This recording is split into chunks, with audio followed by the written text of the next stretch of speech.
Tammy. Hey, Deb. Ready? Driving dialogue?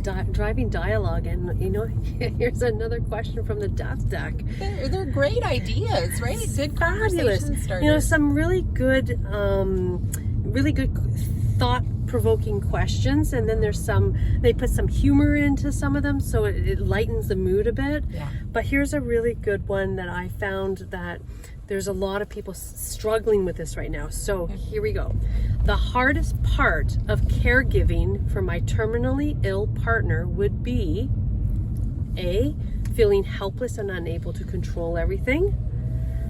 B, the physical challenge of caring for them 24/7. Or C, watching them in physical and emotional pain. Oh, Deb, I'm leaning towards all of the above, right?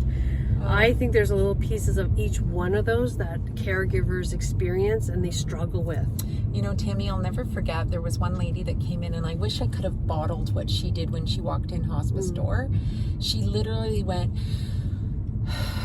She exhaled, didn't she? And her shoulders dropped, and it was almost as if this massive burden as a caregiver was taken off her shoulders. But there's guilt associated with that. Of course there is. Of course, that's very natural. Yeah.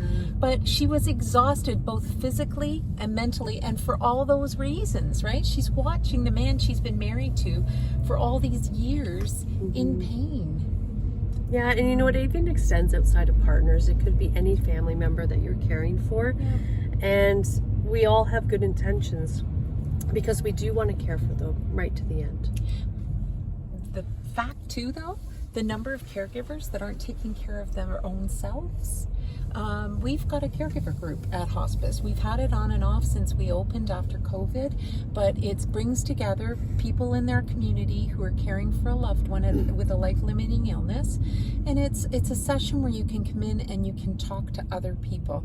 And we can also make arrangements so that your loved one's not by themselves. So we can have that we have over 150 volunteers, and this is what they want to do.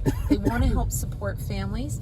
And the reality is hospice programs can keep caregivers out of the hospital themselves. Absolutely. So when we look at this question again, you know, kudos to the caregivers that are out there supporting their loved ones through terminal illness, end of life.